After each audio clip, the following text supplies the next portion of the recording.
EU diplomats have responded with fury after the European Parliament refused to say when it will vote on the UK-EU trade agreement signed last December.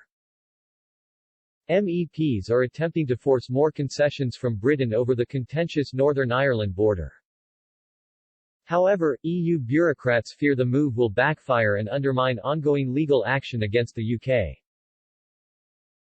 Brussels is trying to force Britain to fully comply with the terms of the Brexit divorce deal. This would mean additional checks on goods travelling between Northern Ireland and the rest of the UK, infuriating unionists. The UK has unilaterally suspended some of these measures amid fears they will further inflame tensions in Northern Ireland. More than a dozen police officers were injured in loyalist rioting across the province earlier this month. Speaking to Express.co.uk, an EU diplomat said, "There is serious incredulity around the table. The irresponsible actions by the UK government have been bemoaned by MEPs for months only for them to act exactly the same way." Boris Johnson agreed to new checks on trade with Northern Ireland to prevent a border across the island of Ireland. There were fears this would have undermined the Good Friday Agreement, which brought 3 decades of conflict to a close. While the new trade deal was agreed last December, and ratified by the British Parliament, it has yet to be approved by the European Parliament.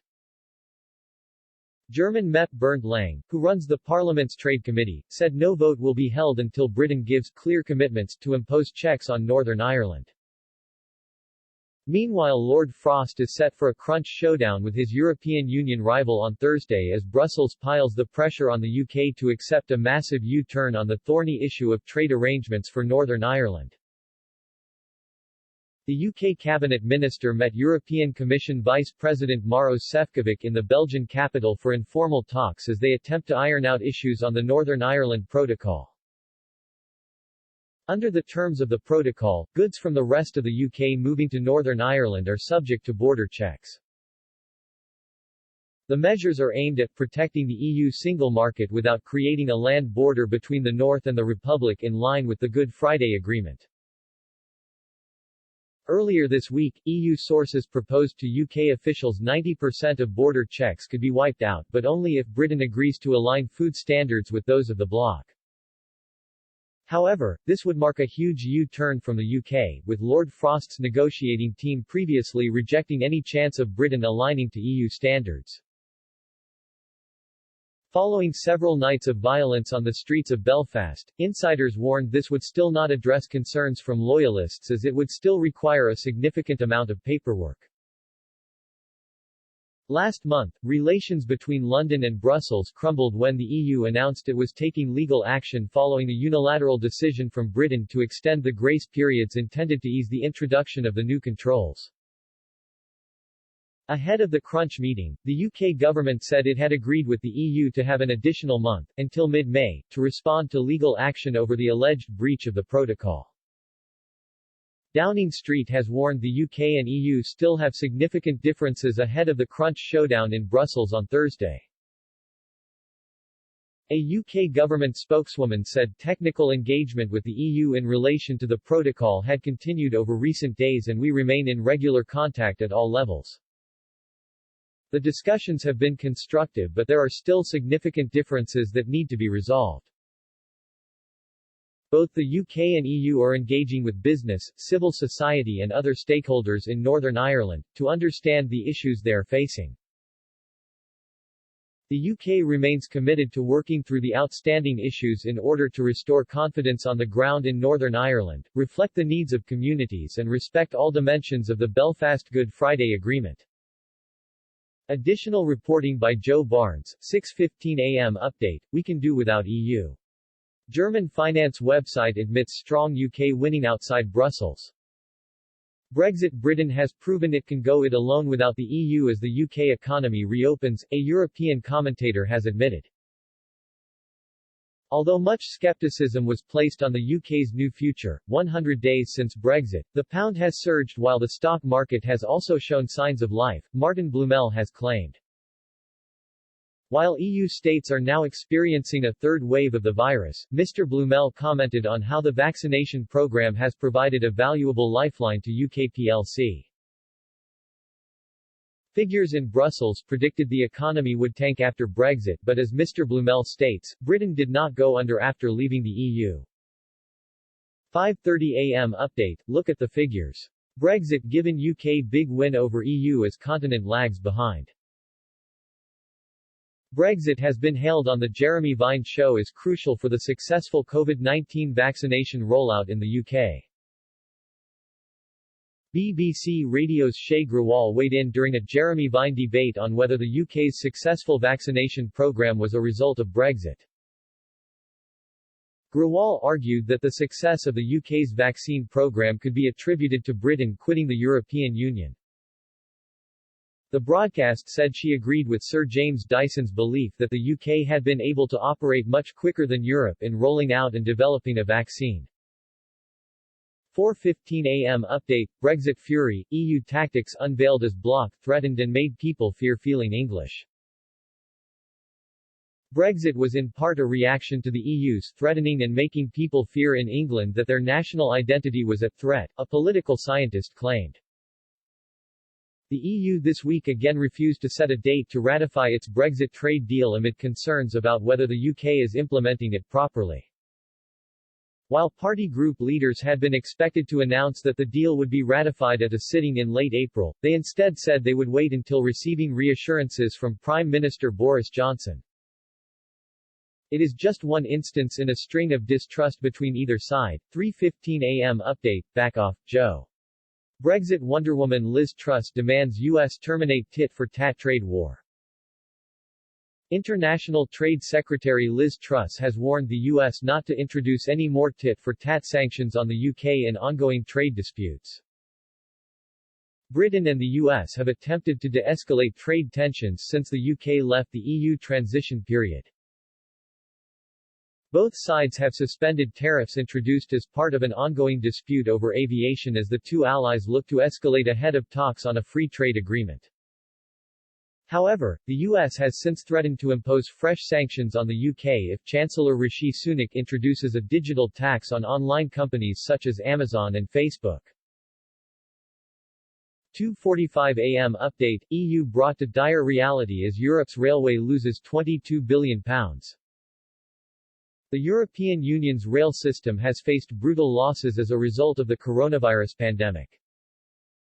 The EU railway industry lost £22 billion (26 billion euros) in revenue in 2020. Figures from the Community of European Railway and Infrastructure Companies (CER), which largely represents the industry in Europe, showed passenger services were more affected than freight, but the pandemic is taking its toll across the board, the data outlined. The EU rail freight industry was hit with £1.7 billion (2 billion euros) losses when compared to the previous year, a 12% decrease. But the big losses were dealt to passenger services, as traffic declines led to revenue losses of 42% compared to 2019. 1:45 a.m. update, Frost leaves Brussels after crunch talks over Brexit row, significant differences. Lord Frost was last night standing firm to protect Northern Ireland's place within the UK. He travelled to Brussels for diplomatic talks with European Commission counterpart Maros Sefcovic in a bid to end the row over border checks and defuse tensions in the region. Over dinner at the EU's Berlaymont HQ, the pair discussed plans to implement the post-Brexit border deal to minimise the risk of future flare-ups of violent disruptions. The pair dined on a starter of scallops and asparagus soup, and a main of sea bass. 12:30 a.m. update, Andrew Neil brilliantly exposes Scottish independence farce as bitter Brexit dig backfires. Andrew Neil has brilliantly exposed the Scottish Greens co-leader's inconsistency after she made a dig at Brexit while demanding independence for Scotland. The former BBC presenter, widely regarded as Britain's toughest interviewer, took to Twitter after Scottish Greens co-leader Lorna Slater insisted Scotland needed a government that was not waving Brexit nationalist flags and cutting us off from our nearest neighbours. Speaking to BBC Radio 4's Today programme, she added, "Let us look for an independent Scotland." Small, independent, normal European country with close ties to its neighbors, but Mr. Neil highlighted the inconsistency over Ms. Slater's Brexit comment as she called for Scottish independence. 11:45 p.m. Update, MEPs refuse to rubber stamp Brexit deal 5 months after agreement. We don't trust UK. Senior MEPs have been urged to green-light the Brexit trade deal, but have refused to set a date for completing ratification because of the row over Northern Ireland. Chiefs from the European Parliament's Foreign Affairs and International Trade Committees endorsed the UK-EU Trade and Cooperation Agreement in the penultimate vote on the treaty. But German MEP Bernd Lang, the institution's trade chief, said a date hadn't been set for a final vote on the pact because of mistrust in the British government. Brussels is furious that Downing Street moved to unilaterally scrap EU trade checks on goods being sent from mainland Britain to Northern Ireland. Mr. Lang said, "At the moment there is a lot of discussion about mistrust towards the British government, specifically regarding the unwillingness to implement the necessary steps in the Northern Ireland Protocol." 10:21 p.m. Update, Verhofstadt torn apart for praising EU Recovery Fund, "We are laughing at you in Britain."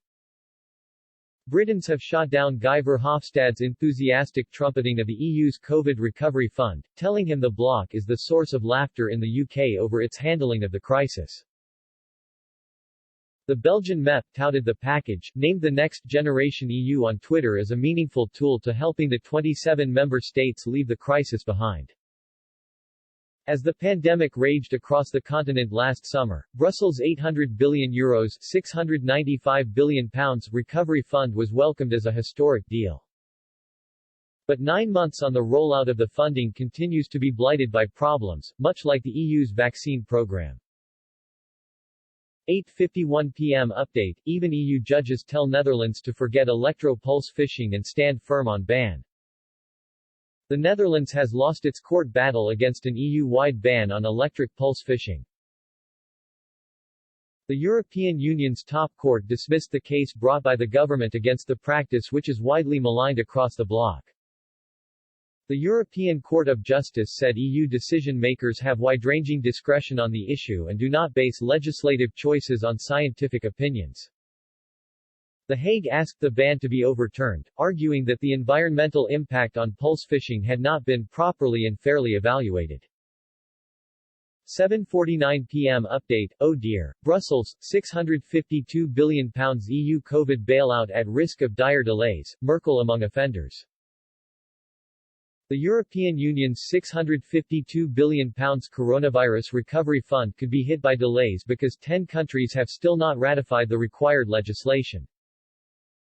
Top bureaucrats cannot act on plans to borrow at least £130 billion every year until 2026 to help pay for the bloc's economic revival before the domestic processes are complete. EU Budget Commissioner Johannes Hahn warned, "Our structures will be ready by June and theoretically we could start borrowing then, but it depends on how quickly member states complete the ratification process." He added, "We have no time to lose." 6:33 p.m. Update, Merkel crisis, Germany issued dire COVID warning as cases surge, virus will take revenge.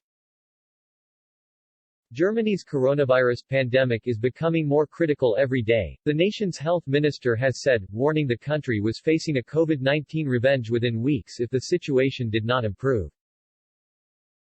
And Professor Stefan Weber-Karstens, scientific director of the DV Intensive Care Register, said in some regions intensive care units were running at 90% of capacity.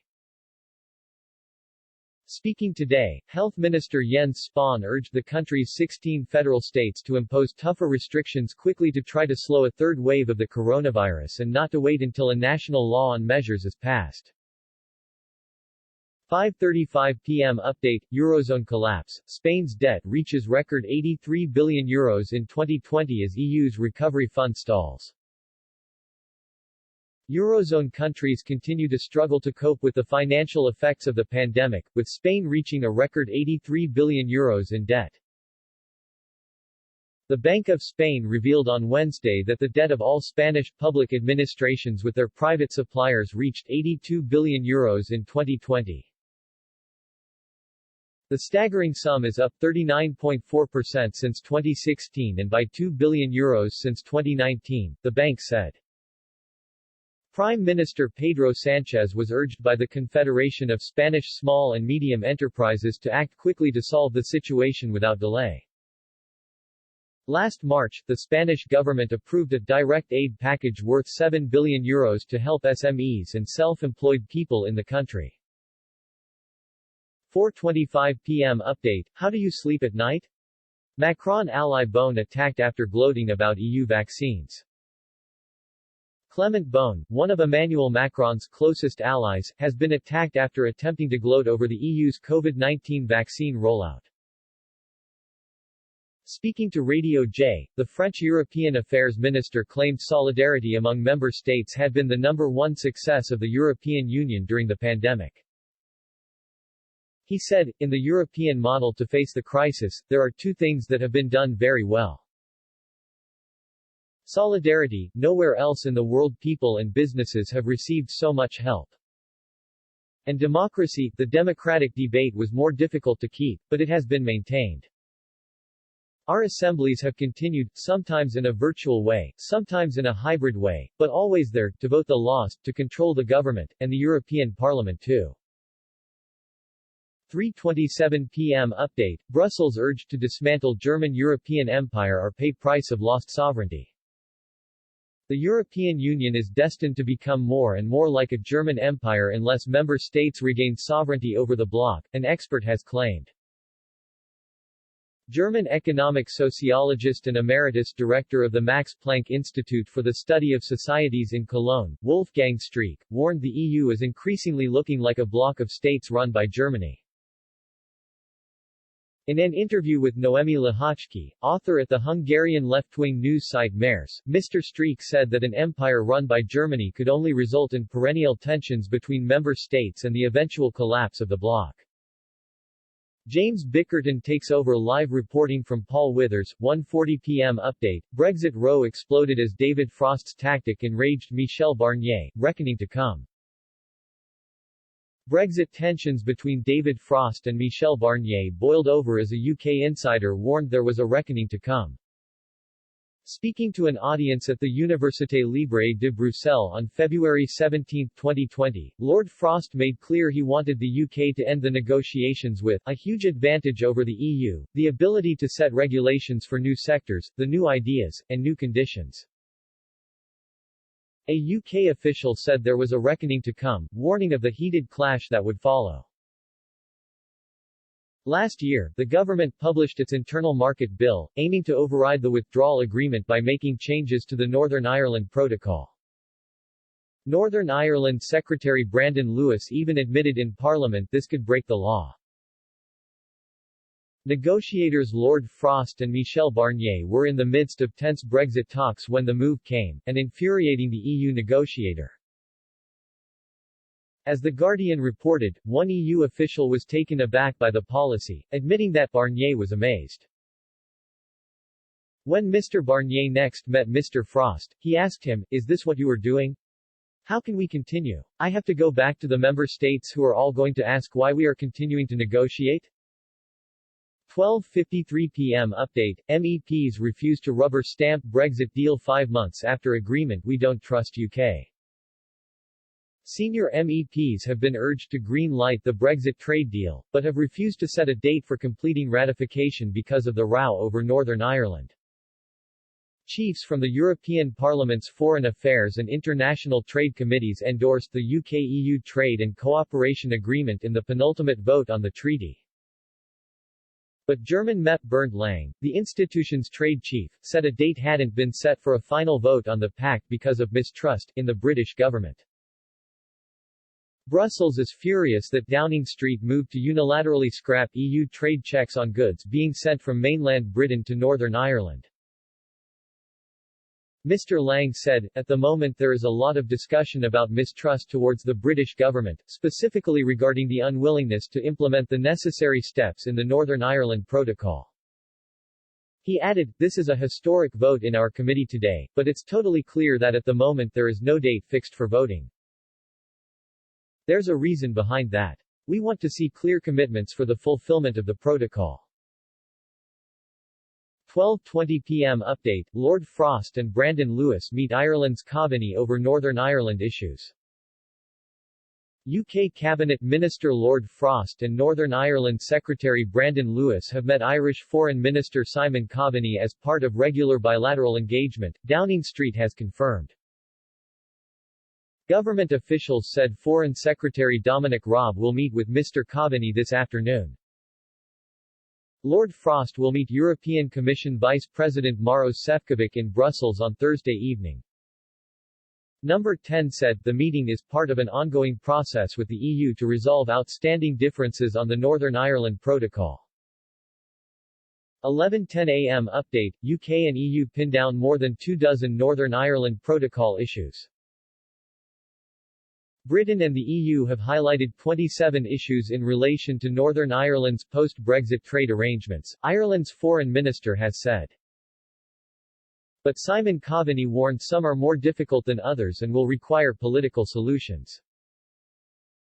He said, we need to talk seriously about how the protocol is being managed, how it can be implemented in a way that listens to the concerns many in Northern Ireland have and what flexibilities are possible. 10:22 a.m. Update, pound edges up but still close to 6-week lows against euro. The pound edged up in early trading in London but is still close to 6-week lows versus the euro as it continues with a struggle to regain momentum.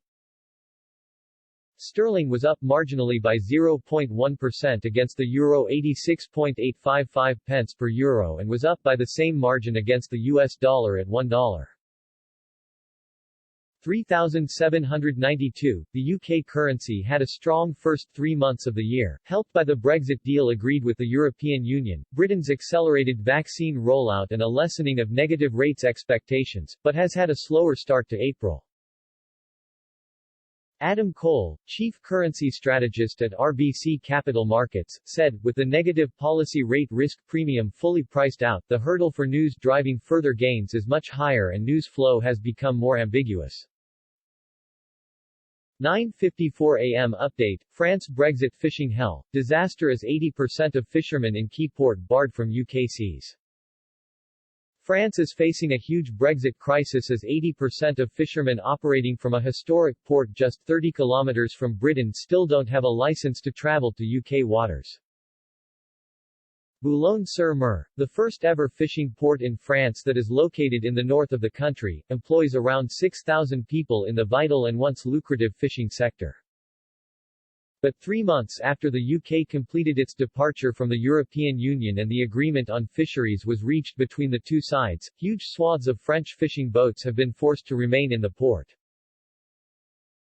Olivier Lepetre, president of the Regional Fisheries Committee, described the sudden fall in trade and amount of fish caught as a disaster. Fishermen traveling from the port have easy access to UK waters as the town is located a stone's throw across the channel, meaning they could save much-needed travel time on boats. But he warned 4 in 5 fishermen still don't have a license to travel to those waters, and blamed demands from the UK placed on its fishermen as the root cause of the problem. 9 a.m. Update, EU brought to dire reality as Europe's railway loses £22 billion. The European Union's rail system has faced brutal losses as a result of the coronavirus pandemic. The EU railway industry lost £22 billion €26 billion in revenue in 2020, figures from the Community of European Railway and Infrastructure Companies CER, which largely represents the industry in Europe, showed. Passenger services were more affected than freight, but the pandemic is taking its toll across the board, the data outlined. The EU rail freight industry was hit with £1.7 billion €2 billion losses when compared to the previous year, a 12% decrease. But the big losses were dealt to passenger services, as traffic declines led to revenue losses of 42% compared to 2019. CER said in January, "We all hope for a brighter future at the dawn of the EU Year of Rail, but these figures bring us back to a dire reality." The CER has been monitoring the situation in close collaboration with all our members, and the data collected for 2020 reveals the alarming financial impact of COVID-19 on railways. 8:15 a.m. Update, we can do without EU. German finance website admits strong UK winning outside Brussels. Brexit. Britain has proven it can go it alone without the EU as the UK economy reopens, a European commentator has admitted. Although much skepticism was placed on the UK's new future, 100 days since Brexit, the pound has surged while the stock market has also shown signs of life, Martin Blumell has claimed. While EU states are now experiencing a third wave of the virus, Mr. Blumell commented on how the vaccination program has provided a valuable lifeline to UK plc. Figures in Brussels predicted the economy would tank after Brexit, but as Mr. Blumell states, Britain did not go under after leaving the EU. With shops and pubs reopening due to the vast number of people vaccinated, the commentator admitted it's not going badly on the island. Writing an article titled, "You Can Do It Without the EU" for Bourse Online, he said, around 100 days have passed since Brexit. And despite all the problems, the kingdom did not go under, on the contrary. The pound is strong, as is the stock market. 7:50 a.m. Update, UK and EU set for crunch talks in Brussels. The UK and EU are meeting in Brussels later on Thursday as they attempt to resolve the problems over post-Brexit trading arrangements for Northern Ireland. Brexit Minister Lord Frost will hold talks with European Commission Vice President Maros Sefcovic as they attempt to come to a compromise on the differences over the Northern Ireland Protocol. The protocol has been blamed as one of the factors behind the recent spurt of violence in loyalist areas of Belfast amid concerns in those communities it has weakened their position in the UK. Under the terms of the protocol within Boris Johnson's withdrawal agreement with the EU, goods moving from the rest of the UK to Northern Ireland may be subject to checks. These measures are aimed at protecting the EU single market while maintaining an open land border between the North and the Republic.